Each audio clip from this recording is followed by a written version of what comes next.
សួស្តីបងប្អូនទាំងអស់គ្នានេះជាវីដេអូនៃការធ្វើរូបថត4x6ដោយខ្លួនឯងបងប្អូនគ្រាន់តែមានប្រព័ន្ធរបស់ខ្ញុំហើយបងប្អូនអាចចូលនៅក្នុង website ChatGPT ក៏បានជាប់នេះណាក៏បានឬក៏ Google AI Studio ដែលខ្ញុំកំពុងតែប្រើនេះក៏បានអញ្ចឹងទី1បងប្អូនតើតែ upload រូបភាពដែលយើងចង់ធ្វើវាសម្រាប់ background យើងកុំខ្វល់ថាវា background រូបរបស់យើងនឹងពណ៌អីយើងកុំអាគិតអ្វីដែលសំខាន់គឺជាព្រមដែលខ្ញុំបានទៅសេឲ្យបងប្អូនហើយបងប្អូនគ្រាន់តែចុច copy ព្រមមួយនេះនៅក្នុងTelegram ខ្ញុំ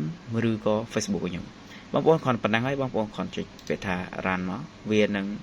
ឲ្យយើង model មាន2គឺ background ពណ៌សហើយនិង background ពណ៌ខៀវដូចដែលខ្ញុំបានឲ្យបងប្អូនមើលពីដំបូងនេះអូខេឥឡូវវាចាប់ផ្ដើមgenerate យើងហើយនេះជាផ្ទៃពណ៌ខៀវហើយសម្រាប់ខាងក្រោមនេះគឺជាផ្ទៃ background ពណ៌ស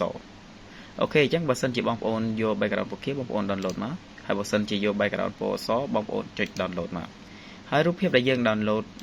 បានវានឹងចូលនៅក្នុង download បែបនេះអូខេ